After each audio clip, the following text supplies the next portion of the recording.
કોળી સમાજનો અડધી રાતનો હોકારો એવા ભાઈ શ્રી હીરાભાઈ સોલંકીનું સન્માન કર્યું. જય જય કોળી સમાજ.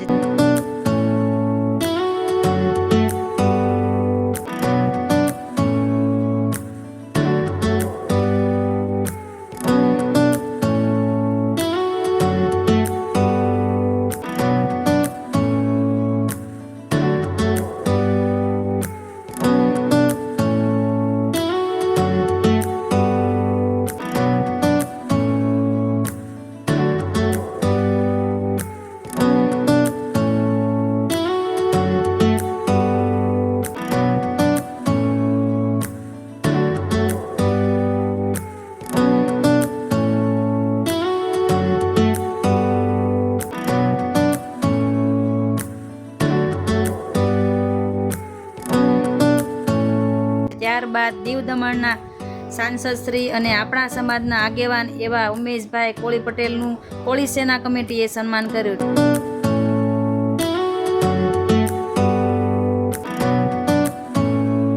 ત્યારબાદ આ આખા કાર્યક્રમના અધ્યક્ષ શ્રી એવા PM સાખટનું સન્માન કર્યું.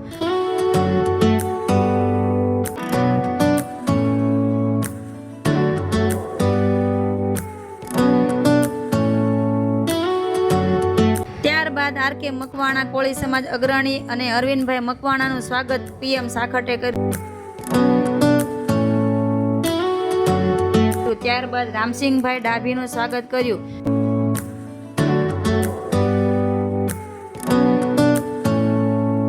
ત્યારબાદ સુરત શહેરના યુવા કોર્પોરેટર શ્રી એવા મહેશભાઈ મકવાણાનું સ્વાગત કર્યું.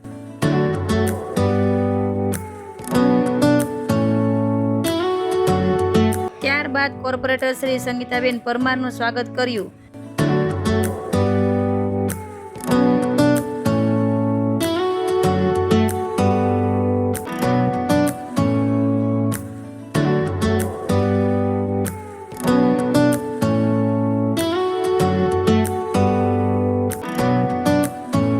ત્યારબાદ હીરાભાઈ સોલંકીએ આપણા સમાજના તેજસ્વી તારલાઓને ઇનામ આપીને પ્રોત્સાહિત કર્યા.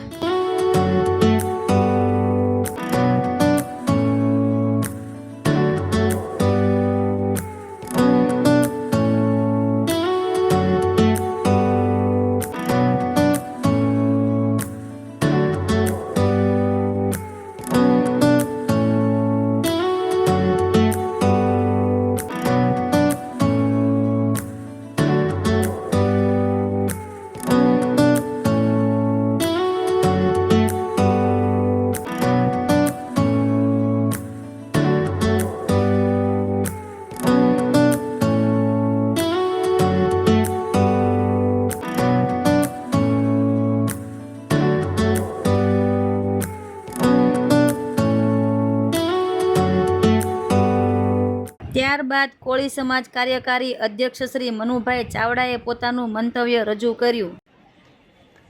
આપણા સૌરાષ્ટ્રની ધીંગી ધરા, કાઠિયાવાડની ધીંગી ધરા અને એ ધીંગી ધરાને ધ્રુજાવનારા રાજુલા મત વિસ્તારના ધારાસભ્ય આદરણીય હીરાભાઈ સોલંકી સાહેબના જન્મદિવસ પ્રસંગે ઉપસ્થિત આદરણીય હીરાભાઈ, દમણના આપણા ખૂબ લોકપ્રિય સાંસદ એવા ઉમેશભાઈ, આપણા સમાજના અપક્ષમાં દમણમાં છૂટાયા એવા સાંસદ આખા દેશમાં હું માનું છું ત્યાં સુધી એક જ અપક્ષમાં છૂટાયા છે. તો એવા ઉમેશભાઈ કોળી પટેલ સાહેબ સ્ટેજ ઉપર ઘણા બધા આપણા સમાજની આમ જો આખા દક્ષિણ ગુજરાત ને સૌરાષ્ટ્રની આન બાન ને જાન બેઠી છે એટલે વધારે સમય નથી લેતો. બધાના આદરણીય માનની સન્માનની મંચ હીરાભાઈના જન્મ કોળી સમાજના કોળી સેનાના કાર્યક્રમમાં ઉપસ્થિત ભાઈઓ બહેનો અને જેમના માટે આ કાર્યક્રમ રાખવામાં આવ્યો છે એવા વહાલા વિદ્યાર્થી મિત્રો, ભાઈઓ અને બહેનો, વધારે કઈ વિશેષ વાત કરવાની નથી. આવડો મોટો જયારે આ જન સૈલાબ ઉપસ્થિત હોય ત્યારે આપણને ખબર પડે કે આ આપણા સમાજની આબરૂ છે, આપણા સમાજનું ઘરેણું છે, અને જ્યારે જ્યારે આપણા સમાજને જ્યારે કોઈ પણ વસ્તુની જરૂર પડે, ચાહે સામાજિક હોય, શૈક્ષણિક હોય, કોઈ પણ સમાજને સરકારમાં પણ જરૂર પડે ત્યારે આપણા હીરાભાઈ ઉભા હોય છે, આખો સમાજ ઉભો હોય છે. અને હક અને અધિકાર માટે પણ આખા ગુજરાતના જેને આપણે 2.5 કરોડ 3 કરોડ કોળી કહીએ છીએ એ બધા જ મોટા ભાગના અહીંયા નાના એવા સુરતમાં ઉપસ્થિત થયા છે.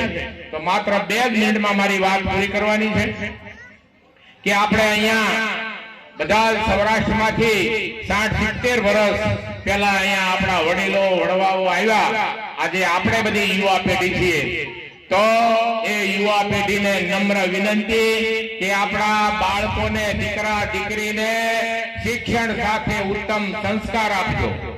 શિક્ષણ સાથે ઉત્તમ સંસ્કાર આપજો. વ્યસનોથી દૂર રહેજો, વ્યસનોથી દૂર રહેજો. આપણી આવક એટલી ફોડ કરજો, વધારે ખર્ચાઓમાં પડશો નહીં. કોઈના બંગલા જોઈને આપણા ઝૂંપડાને હળગાવવાનો પ્રયત્ન નહીં કરતા. આપણે અહીંયા પૈસા કમાવા માટે આવ્યા છીએ, એટલે પૈસાની પણ કિંમત સમજજો, પૈસાની બચત કરજો, પૈસાને ખોટી રીતે વેડફી નહીં નાખતા. ત્યારબાદ ઉમેશભાઈ કોળી પટેલે પોતાનું મંતવ્ય રજૂ કર્યું. પણ આપણો સમાજ નક્કી કરી શકે.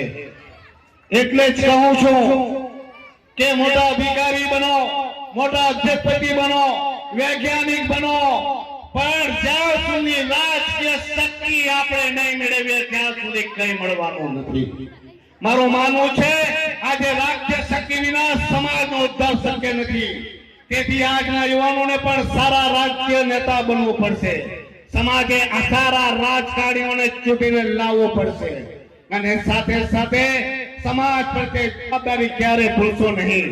કારણ કે મેં જોયા છે જ્યારે ચૂંટણીમાં સીટ માંગવાની હોય ત્યારે સમાજનું નામ લઈને ચૂંટણીમાં સીટ માંગે છે. ચૂંટણીમાં જ્યારે એમને મોત જોઈએ ત્યારે સમાજને કહે છે કે હું સમાજનો દીકરો છું, અને ચૂંટાઈ જાય બાદ પૂછે છે મને તો પાર્ટી ના કહે છે. ત્યારે એ પાર્ટીનો ગુલામ મને એટલે કહેવાનું કે સમાજે સમાજના દીકરા અને સમાજની ભાવના વાળા વ્યક્તિઓને ચૂંટવાની જરૂર છે. મિત્રો યાદ રાખજો, જે સમાજ પોતાનું ભવિષ્યનું સપનું જુએ છે તે સમાજ ઇતિહાસ લખે છે, અને જે સમાજ માત્ર ભૂતકાળની વાતો કરે છે ઇતિહાસ વાંચતો રહી જાય છે. હું એટલું જરૂર કહીશ, મંजिल उनको ही मिलती है जिनके सपनों में जान होती है. केवल पंखों से ही उड़ान नहीं होती, हिम्मत से उड़ान होती है.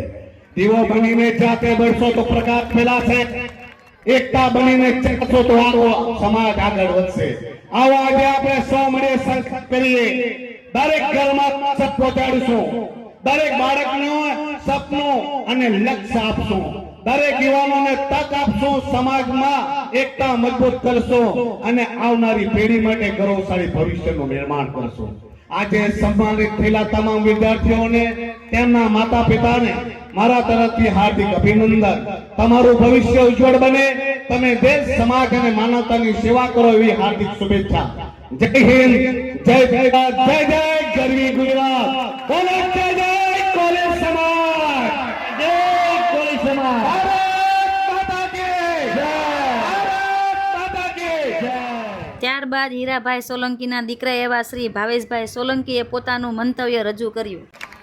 અને આપણે ખ્યાલ હશે કે મારા મોટા બાપા જ્યારે ચાલુ મંત્રી હતા અને એ એક રાજીનામું આપ્યું હતું ચાંદની પ્રકરણમાં, અને સાથોસાથ મારા બાપુજી જે અક્ષરધામમાં એની ખુદની રિવોલ્વર લઈને જાનની ફિકર ના કરીને અંદર વયા ગયા, એવા મરદના દીકરા આપણા સમાજમાં એ જોઈએ અને દેશમાં એ જોઈએ. મિત્રો આપણો